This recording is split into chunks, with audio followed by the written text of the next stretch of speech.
Wolfless Omega spoke to the Alpha King's mother. Her accent left everyone shocked. They say a creature without a wolf has no soul, and a throat without a howl has no voice worth hearing. The Beta Guard sneered, his boot nudging the bucket of grey water that sloshed against Madison's frayed hem. Madison didn't flinch. In the Silver Moon Pack, she was less than a ghost. She was an absence, a mistake of nature. But as the heavy oak doors of the great hall groaned open, signalling the arrival of the royals, Madison swallowed a secret that burned hotter than the lye soap on her hands. They didn't know that when she opened her mouth, history itself would bleed out. The Grand Solstice Ball was a suffocating affair, a kaleidoscope of velvet, silk, and the heavy, musky scent of 500 shifting predators. For the elite of the werewolf world, it was a night of alliances and mating dances. For Madison, it was a night of invisibility. She moved through the periphery of the ballroom like a draught of cold air, her grey servant's dress blending seamlessly with the stone pillars. Her job was simple: clear the empty flutes of champagne, wipe away spills before they stained the imported rugs, and above all, never make eye contact. To be a Wolfless, an Omega born without the ability to shift or sense the mind link, was to be a pariah. To be a Wolfless in the service of the High Council was a death sentence, waiting for a pretext. "Move, Stray," Lady Vane hissed, her crimson gown rustling aggressively as she brushed past Madison. Vane, a high-ranking female from the Southern Territories, smelled of cloying roses and ambition. She was the front-runner for the Alpha King's attention tonight, and she wore her arrogance like a second skin. Madison stepped back, bowing her head submissively, balancing a silver tray of empty crystal glasses with the grace of a tightrope walker. She didn't speak. She rarely did.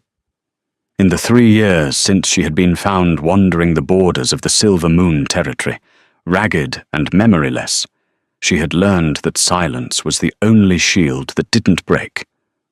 A sudden hush fell over the room, a tangible drop in atmospheric pressure that made the fine hairs on Madison's arms stand up. It wasn't just silence, it was submission. The Alpha King had arrived. Austin Blackwood walked through the archway, and the room seemed to tilt on its axis. He was a man carved from granite and midnight, tall enough to make the Beta Guards look like children. His tuxedo fit him with a dangerous precision, straining against shoulders that carried the weight of a kingdom. But it was his eyes, storm grey, restless, and utterly bored, that terrified Madison. He didn't look like a man looking for a queen. He looked like a predator looking for a reason to snap. Beside him walked the Dowager Queen, Ilara. She was a terrifying vision in silver lace, her posture rigid, her face a mask of critical disdain. She walked with a cane topped with a sapphire, but everyone knew she didn't need it. It was a weapon, not a crutch. Madison felt the urge to flee, a primal instinct that had nothing to do with a wolf she didn't possess, and everything to do with survival.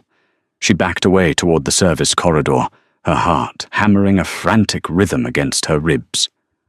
"The wine, girl," the head Omega whispered harshly, shoving a heavy decanter of vintage red into Madison's hands. "Take it to the high table, and do not spill a drop, or I'll have your hide." Madison's fingers trembled. The high table, the center of the storm. She took a breath, holding it in her chest like a prayer, and stepped out of the shadows. As she approached the dais where King Austin and Queen Ilara sat, the air grew thick with alpha power. It was a physical weight, pressing down on her shoulders. Most wolves would be trembling, their inner beasts cowering, but Madison felt only a strange, cold clarity. Without a wolf to cower, she was just a human girl walking into a lion's den. Austin was speaking to a visiting diplomat, his voice a low rumble that vibrated through the floorboards. "The northern borders are secure.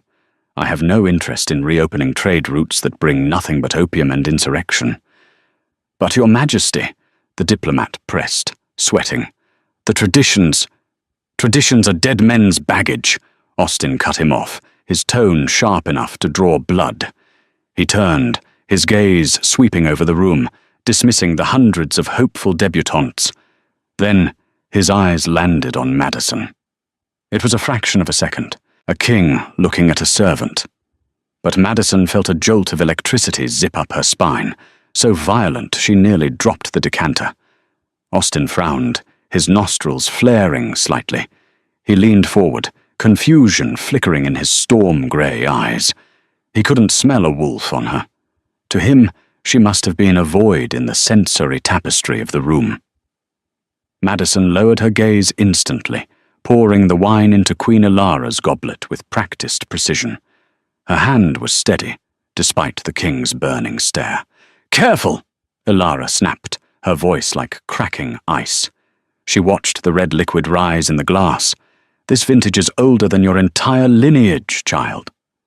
Madison finished the pour and stepped back, executing a perfect curtsy. She turned to leave, desperate to escape the orbit of the two most dangerous creatures on the continent. "Wait!" Austin's voice rang out. It wasn't a shout, but it stopped Madison dead in her tracks. The entire ballroom froze. The music died. Lady Vane, standing nearby, looked as though she had swallowed a lemon. "Turn around," Austin commanded. Madison turned slowly, keeping her eyes on the knot of his silk tie. "What is your name?" he asked.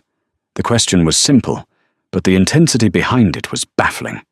Why would the Alpha King care about the name of a floor scrubber? "She is the Wolfless mute, my son," Ilara interjected dismissively, waving a hand. "She cleans the scullery. Waste no breath on her." Austin didn't look at his mother. He kept his eyes on Madison. "I asked for her name, and if she is mute, she can write it." Madison's lips parted. She wasn't mute. She was terrified. But the command of an Alpha King was not something one could ignore, even without a wolf. The compulsion pulled at her human mind, a demand for obedience. "Madison," she whispered. Her voice was rusty, unused, barely audible. "Speak up," Austin ordered, his voice dropping an octave. "I detest whispering." Madison took a breath. She looked up, meeting his gaze for the first time. And in that moment, the fear evaporated, replaced by a strange, defiant spark that she didn't know she possessed. "Madison," she said, louder this time. Austin's eyes narrowed. He opened his mouth to say something else, perhaps to ask why a girl with no scent had eyes that burned like molten gold. But a crash from the entryway shattered the moment. A messenger burst in, covered in snow and blood. "My king! The rogues! They've breached the west gate!" Chaos erupted. In the swirl of shifting bodies and screaming nobles, Madison vanished back into the shadows, her heart racing, not from the rogue attack, but from the way the king had looked at her, like he was trying to remember a song he had never heard. The rogue attack had been a distraction, a probing strike by a disorganized band of exiles. The royal guard had dispatched them within the hour, but the mood of the solstice ball had shifted from celebratory to tense. The king was agitated, his patience for the courting rituals effectively vaporized. The following morning, the atmosphere in the castle was brittle. Queen Ilara had summoned the ladies of the court to the solarium for high tea, a thinly veiled interrogation to see which of them possessed the fortitude to be a queen. Madison was assigned to the tea service, a punishment for having caught the king's eye the night before. The solarium was a magnificent glass-walled room, filled with exotic ferns and the morning sun. Lady Vane sat directly to Ilara's right, preening. "The attack was dreadful," Vane said, sipping her tea. "But it shows the weakness of the perimeter. If I were queen, I would double the sentries in the Blackwood." Ilara stared at her over the rim of her cup. "Military strategy, Lady Vane? Do you intend to lead the armies or birth heirs?" The table tittered nervously. Vane flushed. I only meant that the king needs a partner who understands strength. Strength is silent, Elara murmured. She reached for a leather-bound book on the table beside her. It was ancient, the binding cracking, the pages yellowed. True strength is respecting the legacy of the blood. This book, she tapped the cover, contains the rite of the first moon. It is written in High Archaic, the dialect of the original royal lines, a language dead for 300 years. Elara looked around the table, her gaze challenging. If any of you wish to sit on the throne beside my son, you must understand the history you will represent. Who among you can read the first passage? Silence descended on the table. The debutantes exchanged panicked glances. High Archaic was a scholar's language, obscure and incredibly difficult, known for its complex syntax and guttural, rolling phonetics that required a specific tongue shape to pronounce correctly. Lady Vane cleared her throat. Your Majesty, surely this is academic work. We are modern wolves. So you cannot read it, Elara said flatly. Disappointing. Elara opened the book. She squinted at the text, her brow furrowing. The ink is faded. Something about the blood of the moon. She trailed off, frustration evident. She pushed the book toward the center of the table. It is a blessing for the harvest, a simple prayer. Madison, hovering with a silver teapot, glanced down at the open page. The script was jagged, angular, looking more like claw marks than letters to the untrained eye. But to Madison, the letters didn't look like scratches. They looked like music. The words rearranged themselves in her mind, lifting off the page with a familiarity that made her head spin. She knew this text. She didn't know how, but she could hear the cadence of it in her head. A voice deep and resonant. A father's voice. A teacher's. It's not a prayer for harvest, Madison whispered. The room went deadly silent. Lady Vane whipped around. What did you say, servant? Elara froze. She turned her head slowly, her eyes locking onto Madison. You spoke. Madison realized her mistake immediately. Her hands tightened on the teapot handle. Forgive me, Your Majesty. I spoke out of turn. You corrected me, Elara said, her voice dangerously soft. You claim to know better than the Queen Mother? No, Your Majesty. I only... Read it, Elara commanded. She pointed a manicured finger at the book. If you are so bold as to correct a queen, then prove your insolence isn't merely stupidity. Read the passage. She can't read, Your Majesty. Vane scoffed. She's a wolfless stray. Read it! Elara slammed her hand on the table, the sound echoing like a gunshot. Madison set the teapot down. Her heart was thundering, but a strange calm settled over her again. The script called to her.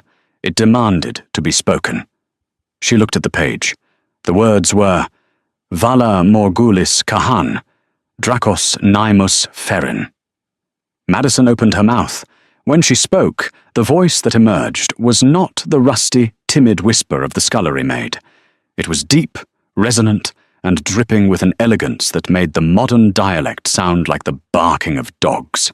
The vowels were rounded and long, the consonants hitting the back of her throat with a soft, purring click, a linguistic feature that had vanished centuries ago.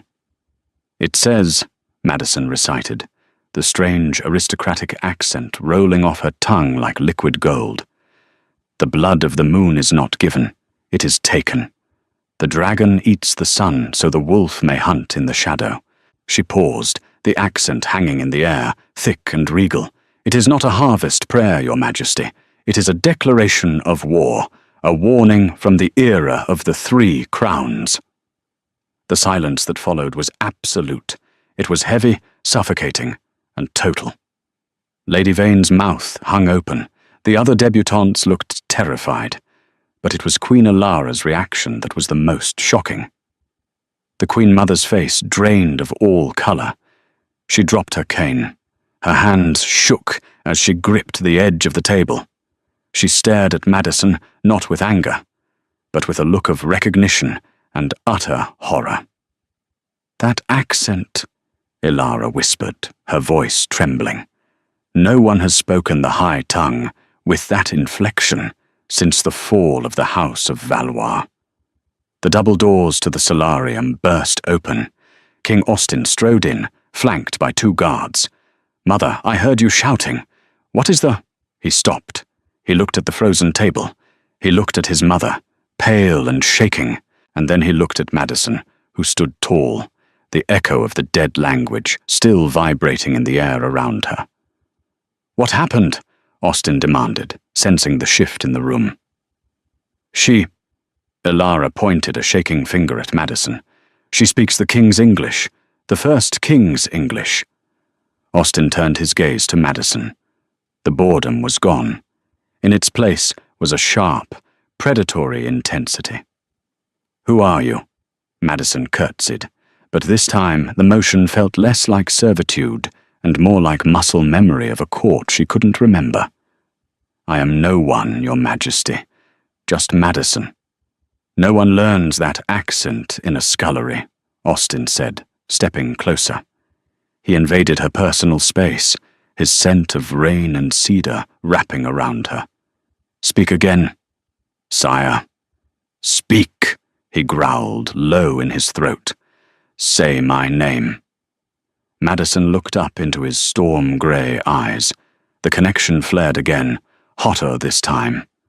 King Austin Blackwood. The way she said it, Austin, with a soft, elongated vowel and a crisp, precise ending, made his name sound like a spell. Austin's pupils blew wide. "Clear the room." "Your Majesty!" Vane squeaked. "Everyone out!" Austin roared, his alpha command slamming into the walls. The solarium emptied in a flurry of silk and terrified scurrying. Within seconds, only Austin, Ilara, and Madison remained. The morning sun filtered through the glass, illuminating the dust motes dancing in the air, but the temperature in the room had plummeted. Ilara had collapsed back into her chair, pressing a handkerchief to her lips. She watched Madison with the wary eyes of a badger cornered by a viper. Austin circled Madison slowly. He moved like a panther, silent and lethal. Madison stood her ground, clasping her hands in front of her apron. She focused on breathing, on keeping the sudden, throbbing headache at bay. The reading of the text had unlocked something behind her eyes, a pressure building against a dam. "Where did you come from?" Austin asked, stopping directly in front of her. He was close enough that she could see the flecks of silver in his irises. "I was found 3 years ago, sire, by the border patrol near the Whispering Woods. I had no memory, no name. The pack took me in as charity." "Charity?" Austin scoffed. "They made you a servant because you have no wolf." "Yes, but you aren't human," Austin murmured, leaning down. He took a deep breath near her neck, inhaling deeply. Madison shivered, her pulse jumping in her throat. "You smell like nothing. Not like a human. Humans smell of dust and sweat.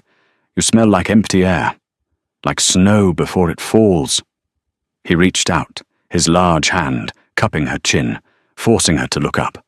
His skin was rough, calloused from sword training, but his touch was surprisingly gentle. And that accent, that is not something you mimic. That is muscle memory. That is how your tongue was formed to move. "It was the book, sire," Madison said breathlessly. "The letters, they just made sense." "The House of Valois was slaughtered 50 years ago," Ilara spoke up, her voice regaining some of its steel. "They were the keepers of the old ways. Their children were trained in the high tongue from birth to channel magic, not shifting. They were considered dangerous, too powerful." Ilara stood up, leaning heavily on her cane. "If she is of that line, Austin, she is a threat. The council ordered the extermination of the Valois for a reason. They were said to be able to command alphas without using a wolf voice. Austin didn't look at his mother. His thumb brushed Madison's lower lip, tracing the curve. The contact sent a jolt through him that made his wolf pace restlessly in his mind. "Mate?" the beast questioned. No scent. "But mine." "She is a girl with a scrub brush, Mother," Austin said quietly. "Not a sorceress." "She is an anomaly," Ilara snapped. "We cannot have anomalies in the castle. Cast her out. Or better yet, send her to the dungeons until we find out who taught her that forbidden tongue." Madison flinched. The dungeons. She had heard stories of the cells beneath the Silver Moon castle, damp, dark, and full of things that scurried. "No," Austin said. The word was final. He released Madison's chin and stepped back. "She stays, and she is no longer a scullery maid." "Austin!" Ilara gasped. "You cannot be serious." "I need a translator," Austin lied smoothly, though his eyes never left Madison's face. "The northern negotiations are stalling, because we rely on modern interpreters who butcher the nuance of the old treatise. If she can read High Archaic as easily as she breathes, she is the most valuable asset in this kingdom." "You intend to bring a wolfless savage into the war room?" Ilara looked like she might have a stroke. "I intend to keep her where I can see her," Austin corrected. He looked at Madison. "From this moment, you are under my direct protection. You will move your things to the East Wing. You will be clothed properly, and you will be ready to work by dawn." Madison felt the room spin. The East Wing was the royal quarter. "Sire, I don't know if I can. Do you know the penalty for speaking the high tongue if you are not of royal blood?" Austin asked, his voice low. Madison shook her head. "Death," Austin said, "by public execution. I just gave you a job, Madison. The alternative is the block." He wasn't saving her out of kindness, she realized. He was capturing her. He was intrigued, aroused, and suspicious all at once. He was keeping the puzzle box close so he could figure out how to open it. "I understand, Your Majesty," Madison whispered. "Good." Austin turned to his mother. "Arrange quarters for her, near mine." "Near yours?" Ilara's eyes narrowed. "This is dangerous, Austin. She has no wolf. If she is an assassin, if she tries to kill me with a teapot, I think I can handle it," Austin said dryly. He turned to leave, but paused at the door. He looked back at Madison, who was still trembling slightly in the center of the room. "And Madison?" "Yes, sire?" "Don't hide that voice again," he said, a strange darkness passing over his face. "It's the first real thing I've heard in this castle in 20 years. He swept out of the room, leaving Madison alone with a fuming Queen Mother and a destiny that had just shifted from invisible to blindingly bright. As Madison watched the empty doorway, a sharp pain spiked in her temples. A flash of memory assaulted her. Fire, snow, and a woman with silver hair screaming in that same beautiful high archaic accent. "Run, little star. Run until you forget who you are." Madison touched her throat. She had forgotten. But the king had just commanded her to remember. And that might be the most dangerous thing of all. The east wing of the royal palace did not smell like lye soap and damp stone. It smelled of beeswax, crushed lavender, and the terrifying metallic tang of absolute power. Madison stood in the center of her new quarters, a suite of rooms larger than the entire servants' dormitory she had slept in for 3 years. The bed was a monstrosity of carved mahogany and down feathers draped in midnight blue silk. There was a fireplace roaring with birch logs, casting long, dancing shadows against walls lined with tapestries depicting the great hunts of the Blackwood lineage. "Stand still," the seamstress muttered, her mouth full of pins. Madison flinched as the woman cinched the corset tighter. This wasn't a servant's uniform. It was a gown of charcoal velvet, high-collared and long-sleeved, tailored to an inch of its life. It was severe, elegant, and suffocating. It was a uniform of a different kind, the livery of the king's personal property. "His Majesty requested no jewels," the seamstress said, stepping back to admire her work with a critical, cold eye. "He said you are not to be decorated. You are to be distinct." Madison looked at herself in the tall, gilded mirror. The girl staring back was a stranger. The grime of the scullery was gone, scrubbed away in a bath so hot it had turned her skin pink. Her hair, usually hidden under a rough kerchief, fell in loose, honey-coloured waves down her back. But it was her eyes that held her attention. Without the dirt and the hunch of submission, they looked too bright, too gold. They looked like the eyes of someone who could read dead languages and terrify queen mothers. A sharp knock on the door made her jump. "Enter," she whispered, then cleared her throat, remembering the king's command. "Enter." A royal guard, a beta with a face like a slab of concrete, opened the door. "The king awaits you in the map room. Immediately." Madison followed him, her new velvet skirts swishing softly against the marble floors. They walked past the guards, past the curious, whispering nobles who fell silent as she approached, their eyes tracking her with a mix of hostility and hunger. She wasn't just the wolfless mute anymore. She was the anomaly the king had plucked from the ashes. The map room was a cavernous space, dominated by a massive circular table littered with charts, compasses, and half-empty goblets of wine. King Austin stood by the window, staring out at the snow-covered training grounds. He was still in his formal wear from the previous day, his collar unbuttoned, his sleeves rolled up to reveal forearms corded with muscle. He didn't turn when she entered. "Leave us," he commanded the guard. The door clicked shut. The silence stretched, heavy and taut. "Come here," Austin said, his voice rough with exhaustion. Madison approached the table. She saw what he was looking at now. Spread across the surface wasn't a map, but a series of scraps, parchment, torn fabric, and even a piece of bark, all scrawled with the jagged, claw-like script of High Archaic. "These were found on the bodies of the rogues who attacked the West Gate," Austin said, finally turning to face her. His eyes were bloodshot, the storm-grey iris swirling with agitation. "My scholars say it's gibberish. Madness scrawled by feral wolves." He placed a hand on the table, leaning in close to her. "Tell me it's gibberish, Madison. Tell me I don't have a coordinated insurrection on my doorstep." Madison looked down at the scraps. The headache pushed behind her eyes again. A familiar pressure. The letters didn't swim. They locked into place. She picked up the piece of bark. Her fingers traced the carvings.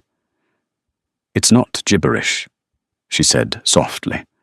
Her voice dropped into that strange, resonant timbre, the accent of the old world slipping over her tongue like silk. "It's a rallying cry." Austin went still. "Read it. This one," she pointed to the bark, "says, 'The star has fallen into the mud. We ride to retrieve the light before the shadow swallows it.'" She moved to the torn fabric. "And this is a location. Beneath the roots of the iron oak, where the brothers bled." Austin swore, a harsh sound that made Madison flinch. "The iron oak, that's the site of the Treaty of Brothers. It's deep in the neutral territory." He looked at her, his gaze intense, stripping her defenses layer by layer. "Who is the star, Madison?" Madison shook her head, her heart thumping against the velvet bodice. "I don't know, sire, I swear." "You have no wolf," Austin murmured, stepping around the table until he was standing directly behind her. She could feel the heat radiating from his body, smell the wood smoke and rain scent that was uniquely his. "You have no memory. And yet, you speak the language of the enemy my ancestors slaughtered." He leaned down, his lips brushing the shell of her ear. Madison's breath hitched. "Are you the star, Madison?" he whispered. "Did they come for the castle, or did they come for you?" "I am nobody," she gasped, her hands gripping the edge of the table to keep her knees from buckling. The proximity of an alpha of his power was overwhelming.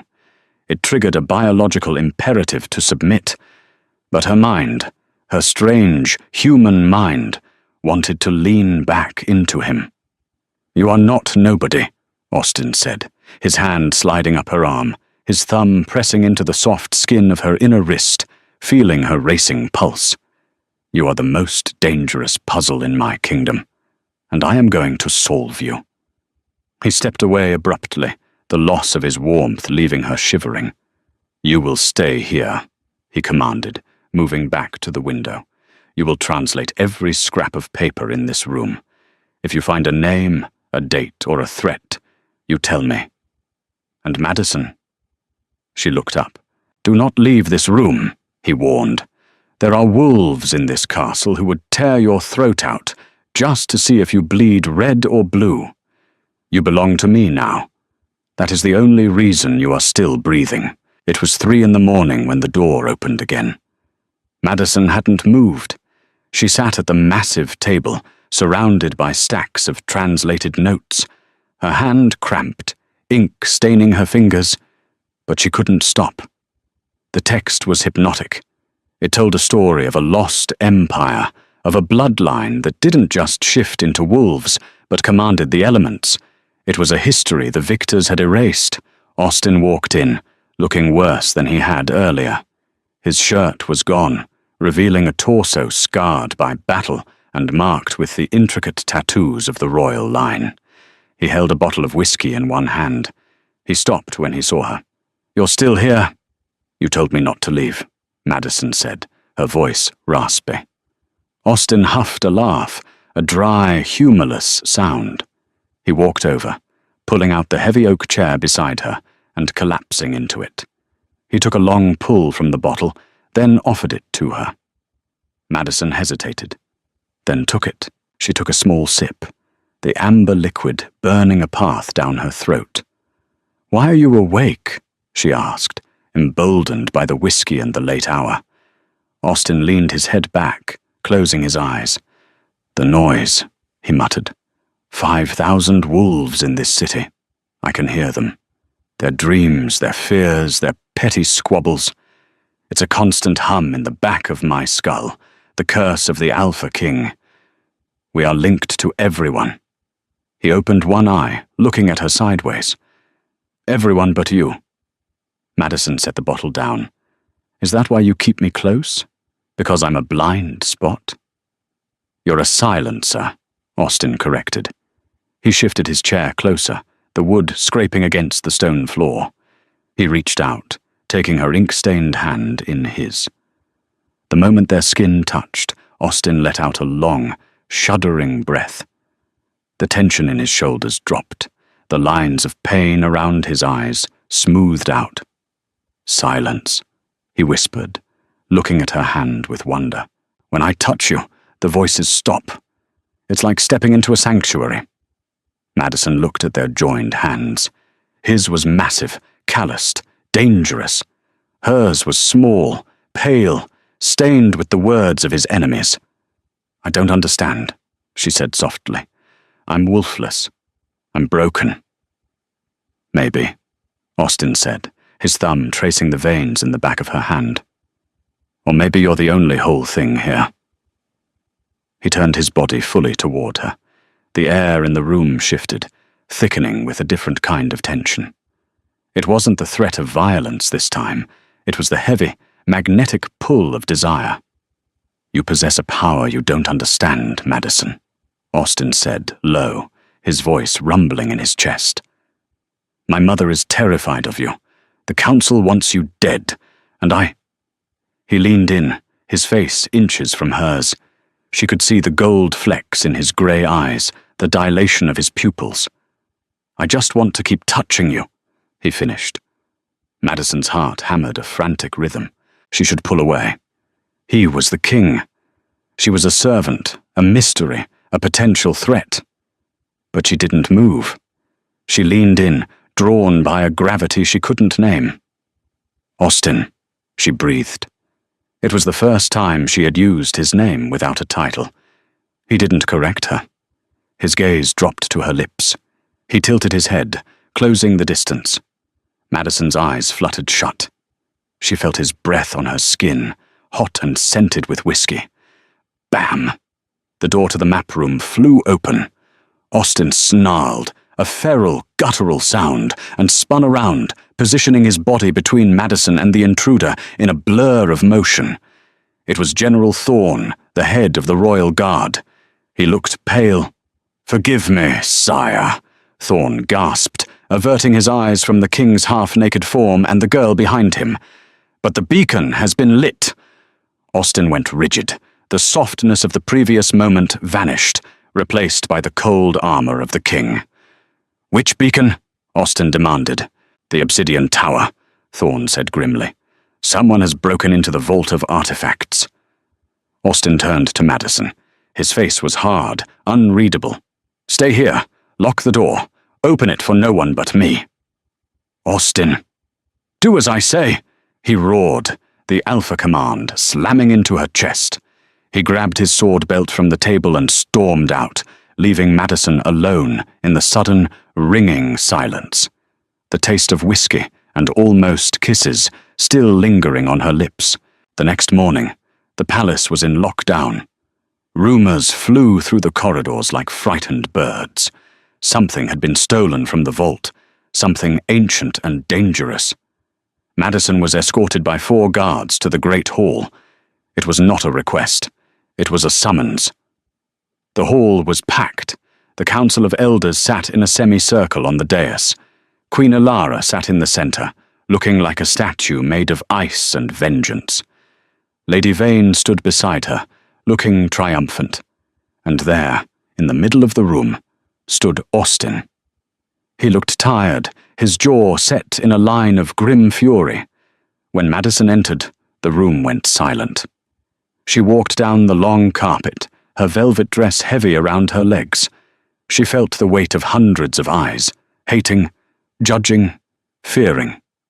"Step forward, girl," Elder Kyle, a wizened wolf with a scar running down his face, barked. Madison stopped at the base of the dais. She looked at Austin. He gave a nearly imperceptible nod. "Courage, we have found the thief," Lady Vane announced, her voice ringing clear and shrill, or rather, the accomplice. Vane stepped forward, holding a velvet cloth. She whipped it away to reveal a dagger. It was made of black glass, the hilt carved into the shape of a twisting dragon. "This blade was found in the vault," Vane said. "It is a ceremonial dagger of the House of Valois. It reacts only to the blood of the old lines." Vane turned her predatory smile on Madison. "The guards found this in the East Wing, hidden in the mattress of the king's new favorite." A gasp rippled through the crowd. "That is a lie," Madison said, her voice shaking but clear. "I have never seen that dagger." "Then you won't mind touching it," Elara said smoothly. "If you are truly a wolfless nobody, the blade will remain dormant. But if you are a Valois spy, the blade will sing." "This is a farce," Austin growled, stepping forward. "She has been in my study all night. She could not have entered the vault." "Unless she used the shadow walk," Elder Kale countered. "A Valois talent.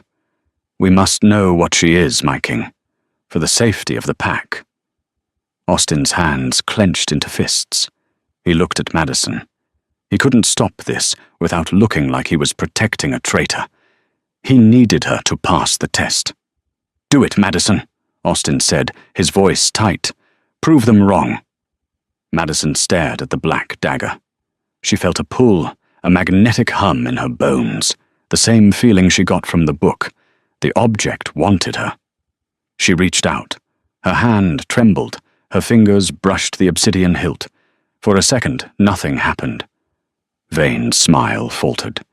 Then, a sound like a tolling bell resonated through the hall, not from the dagger, but from Madison. The The blade didn't just glow, it erupted. A beam of violet light shot upward, hitting the vaulted ceiling. The light swirled, forming a shape. Not a wolf, not a dragon, but a crown of 3 interlocking stars. The force of the magic threw Vane backward. She landed in a heap of crimson silk. Madison gasped, trying to let go, but the dagger was stuck to her hand. The power rushed into her, filling the empty spaces where a wolf should have been. It wasn't a beast. It was pure, raw energy. "She is the heir!" Elara screamed, standing up and pointing a shaking finger. "Kill her! Kill the Witch Queen!" The guards drew their swords. The sound of steel on leather filled the room. Madison stood frozen, the violet light bathing her in a terrifying, ethereal glow. She looked at Austin. He was looking at her with wide eyes, not with fear, but with a dawn of realization. "Hold!" Austin roared, drawing his own sword. He stepped in front of Madison, facing his own council, his own mother. "She is an enemy of the state," Kyle shouted. "She is Valois. She must die." "She is my mate," Austin bellowed. The declaration hit the room like a physical blow. The silence was absolute. Madison stared at his back. Mate?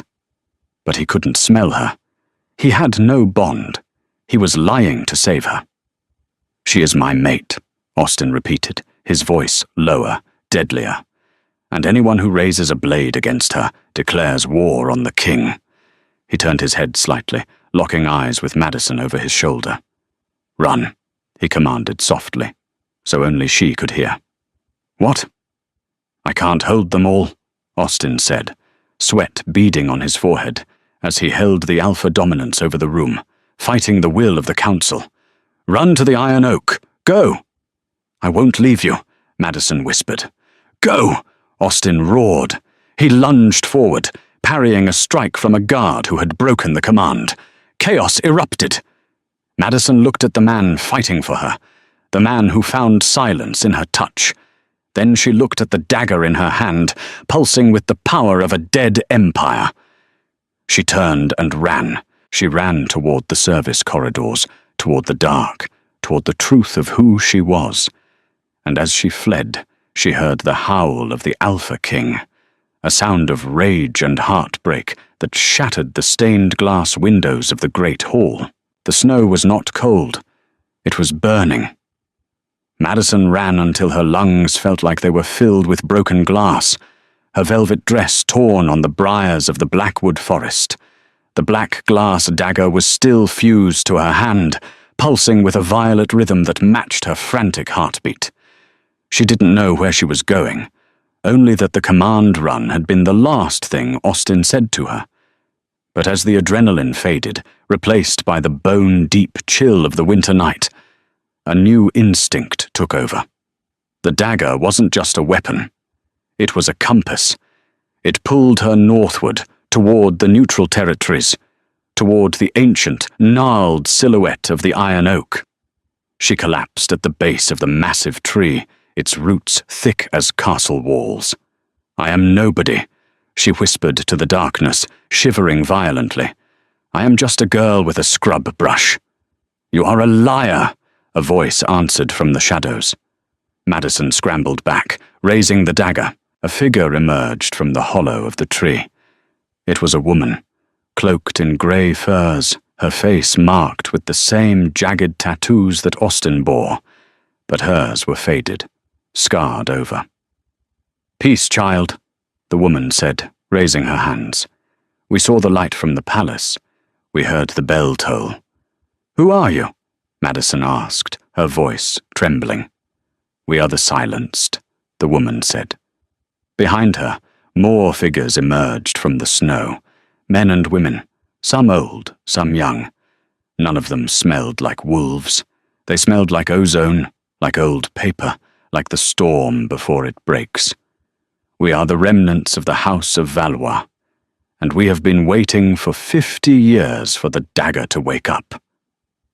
The woman stepped into the moonlight. Her eyes were a shocking, familiar gold. "My name is Seraphina," she said softly. "I was your mother's handmaiden, and you, little star, look exactly like her before the fire took the West Wing." Madison felt the world tilt. "My mother? Queen Isadora of Valois," Seraphina confirmed. "She didn't die in the coup. She hid. She bound your wolf with a spell of silence to hide your scent from the hunters. That is why you are wolfless. Your beast isn't missing, Madison. It is sleeping beneath a mountain of magic, waiting for the right voice to wake it." Seraphina reached out and touched the dagger. The violet light flared, warm and welcoming. "The king didn't cast you out," Seraphina murmured, looking at the palace in the distance. "He sent you to your army." "Army?" Madison looked at the ragged group of 30 people. "This is an army?" "We do not fight with claws," Seraphina said, a dangerous smile touching her lips. "The Valois fight with the voice. The high tongue is not just a language, it is the source code of our world. You proved that when you spoke to the Alpha King's mother. You didn't just annoy her. You shook the foundations of her authority." "Austin," Madison gasped, the realization hitting her. "He's alone. He's fighting them alone." "He is the Alpha King," Seraphina said. "He is strong. But against the Council and the Queen Mother, he will break. Unless what? "Unless the Queen returns," Seraphina said. She knelt in the snow. One by one, the others followed suit. "The spell binding your wolf can be broken, but it requires a sacrifice of safety. If you wake the dragon wolf within you, the Council will sense it instantly. There will be no hiding." Madison looked at the dagger, then back at the distant castle, where a plume of black smoke was beginning to rise. She remembered the way Austin had looked at her, not as a servant, not as a puzzle, but as the only quiet thing in his loud world. "I am done hiding," Madison said, her voice dropping into the deep, resonant cadence of the high archaic. The accent was thicker now, more powerful. "Teach me how to break the seal." The dungeon of the Silver Moon Palace was a place where hope went to die. Austin hung from chains of silver-infused steel, his torso bare and bloody. Silver burned werewolves. It prevented them from shifting, leaving them in a state of constant, searing agony. He hadn't made a sound in 12 hours. "Stubborn?" Queen Ilara sighed, pacing in front of him. She looked impeccable, untouched by the chaos she had orchestrated. "Just sign the annulment, Austin. Declare the girl a witch who beguiled you. We execute her by proxy, burn her things, and you marry Lady Vane. The kingdom stabilizes." Austin lifted his head. His eyes were dim, the storm grey dulled by pain, but his sneer was intact. "I would rather marry a corpse than Vane." Ilara stopped pacing. She struck him across the face with her cane. The sapphire topper cut his cheek.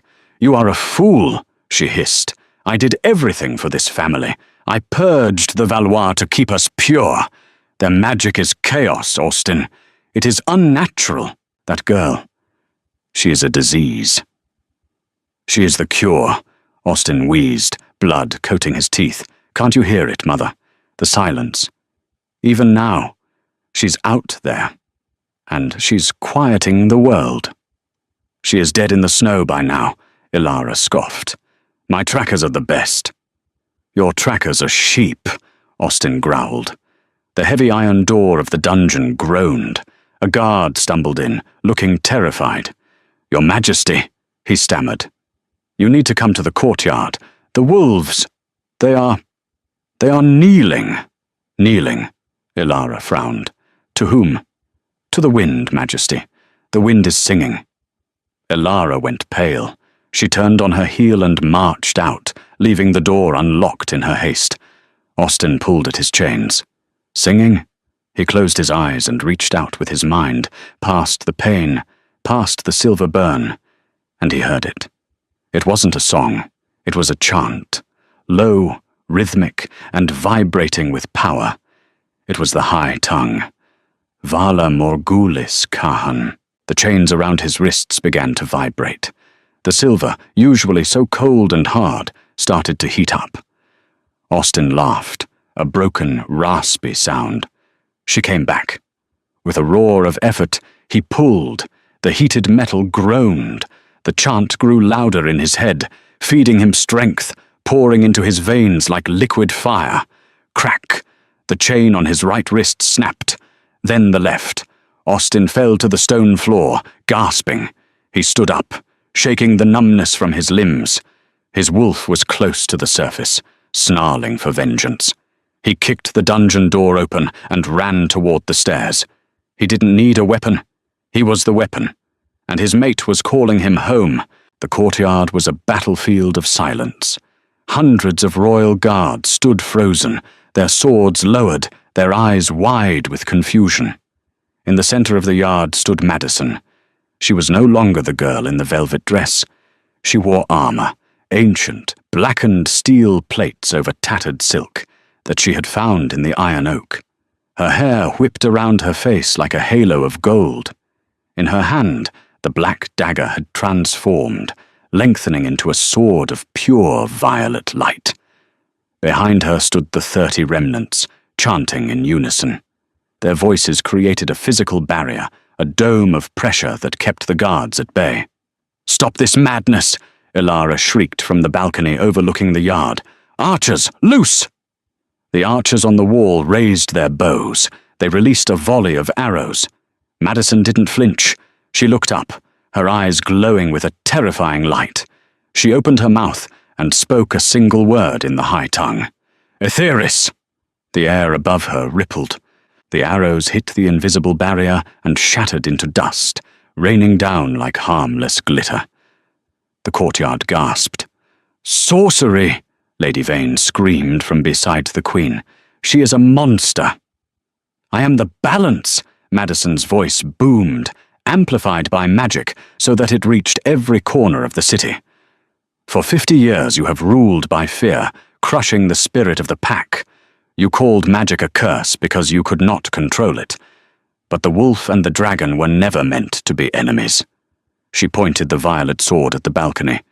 "Ilara Blackwood, your reign ends now." "Kill her!" Ilara screamed, foaming at the mouth. "I command you, kill the witch!" The guards hesitated.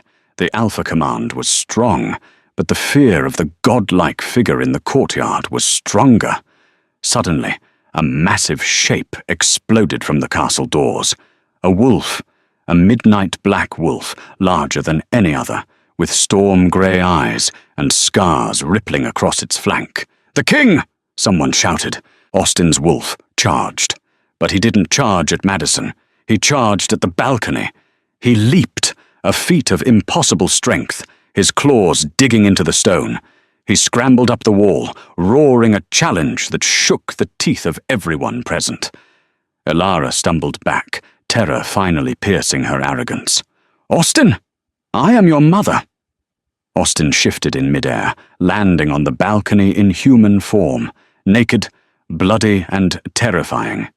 He stood between his mother and Madison. "You are no mother," Austin said, his voice a low rumble. "A mother protects, you only devour." He looked down at the courtyard, at Madison. The connection between them snapped into place, hard, fast, and permanent. He could feel her soul now. It was vast, ancient, and beautifully silent. "My king," Madison said, bowing her head slightly. The violet sword dimmed, but didn't vanish.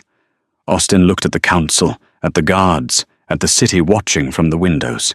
"The House of Valois is under my protection," Austin declared, his voice carrying the full weight of the Alpha Command. "Madison is my mate. She is your queen.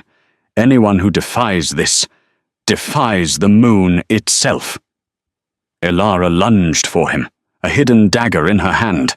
"I will not let you ruin us!" But before she could strike, Madison moved. She didn't run. She didn't throw her sword. She simply spoke. "Sister." Ilara froze mid-strike. Her body went rigid, paralyzed by the command. The dagger clattered to the stone floor. Madison walked through the parted crowd of guards. She climbed the stairs to the balcony, her steps heavy and deliberate. She stopped in front of the frozen Queen Mother. "You took my memory," Madison whispered, her accent thick with the sorrow of a lost childhood. "You took my voice. You tried to take my life. But you forgot the first rule of the old ways." Madison leaned in, her golden eyes boring into Ilara's terrified ones. "Energy cannot be destroyed," Madison said. "It only changes form. You tried to bury me, Ilara, but you only planted a seed." Madison turned to Austin. He was watching her with a look of pure, unadulterated awe.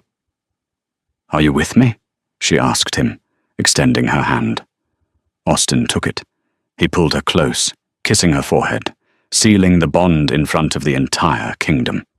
The noise in his head, the constant, maddening hum of the pack, finally, completely stopped. In her arms there was only peace. "Always," he whispered. "My silent queen." The coronation of Madison and Austin was not held in the great hall, but under the open sky, beneath the branches of the iron oak. It was a scandal to the traditionalists, but a miracle to the people. The Wolfless were no longer outcasts. They were tested for the spark of Valois, and schools were built to teach the high tongue alongside the art of the shift.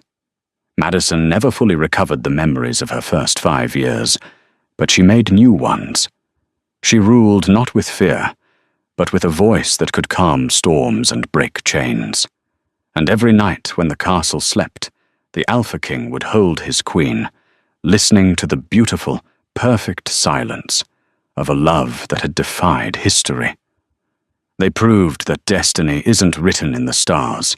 It's spoken by those brave enough to find their own voice. If you enjoyed this story of forbidden magic and fated mates, please like, share, and subscribe for more romances that break the rules.